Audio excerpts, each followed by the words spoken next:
হচ্ছে সিনেমার নাম আমার বস, আর তারই জন্য আপনাদের এখানে আসা। নেতাজি সুভাষ ইঞ্জিনিয়ারিং কলেজ, এই কলেজের সমস্ত যারা ছাত্র ছাত্রী, অভিভাবক অভিভাবিকা, থ্যাংক ইউ ভেরি মাচ। আমি সত্যি ওভারওয়েলমড।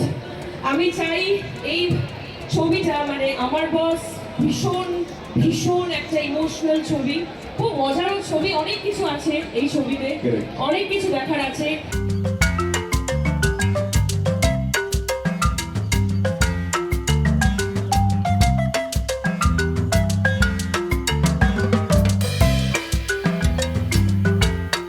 অর্ঘ্যজিতের report, S news.